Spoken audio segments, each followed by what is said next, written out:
All right, what I want to talk about today, I want to talk about um, tinted arches. Um, it's quite a kind of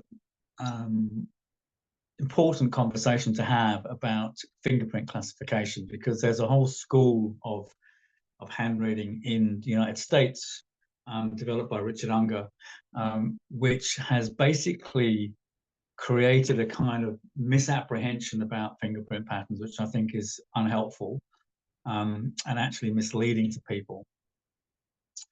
And I say this because I'm starting to get to do hand readings with people who've had their hands read by people within the Unger school of hand reading. And the thing that they're particularly confused about is the fact that they don't know what their fingerprint patterns are.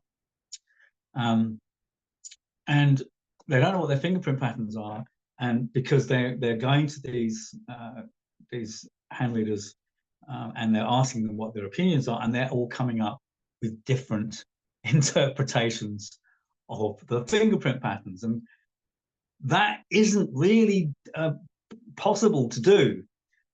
Fingerprint patterns are very clearly delineated.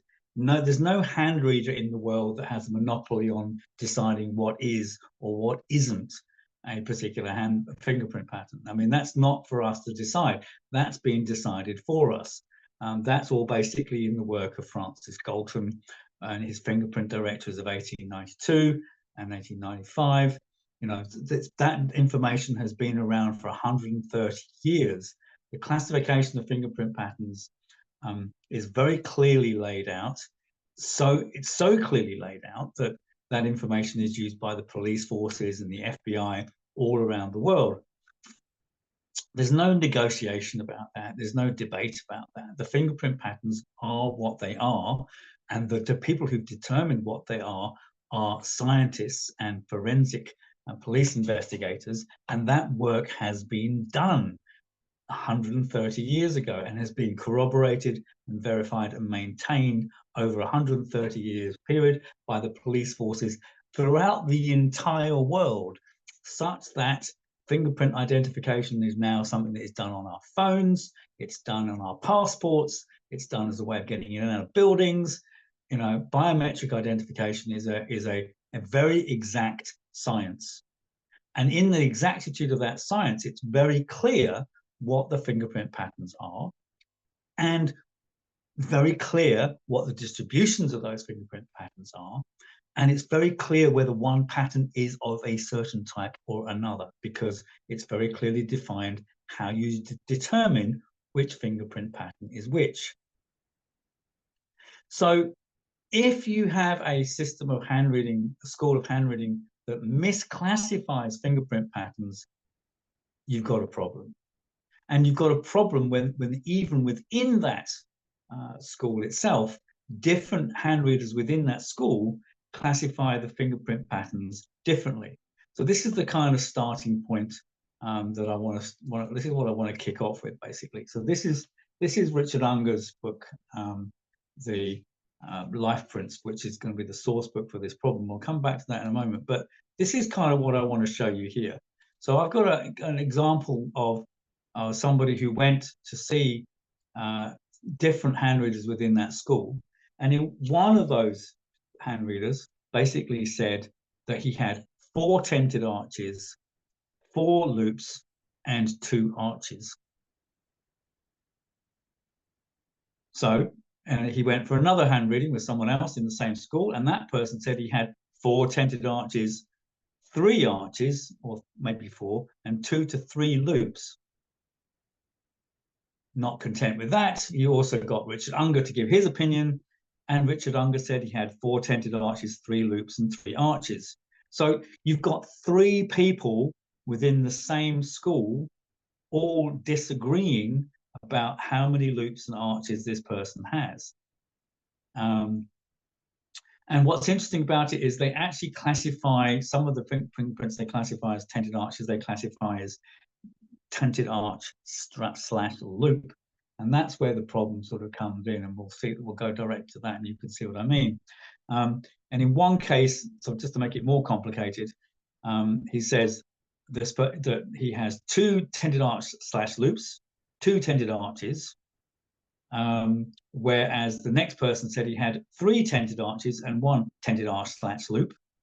And so even if you this extra classification of this fingerprint pattern that doesn't exist, called a tended arch / loop, even then they don't agree. So you've got three people who all claim to be master hand readers within this system, all having different understandings of what the fingerprint patterns are, misclassifying them on the hand of the same person. So when he came to me for hand reading, and I looked at his handprints, and it was obvious what he had. He's got 7 loops and 3 arches. No tended arches at all. Not even one tended arch on this hand. And it's really easy to see whether someone has a tended arch or an arch because of the nature of the pattern. And tended arches are very, very simple and easy to understand. There's nothing complicated about a tended arch whatsoever. A tended arch looks like this.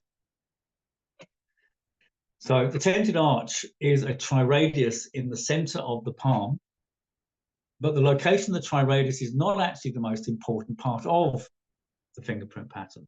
What's important about it is you have the ridges of the fingerprint pattern going up and over the pattern.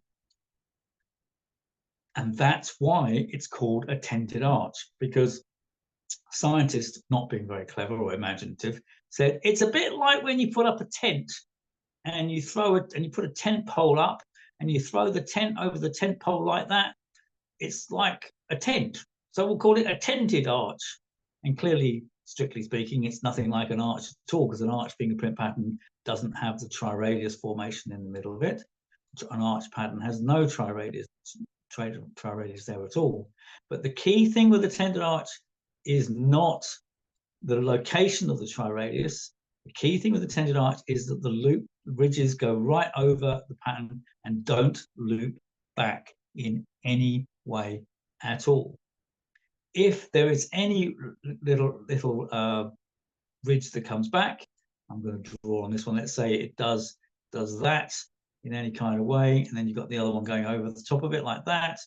That is not a tended arch because it's got a lariat that goes around in that direction. That makes it a loop.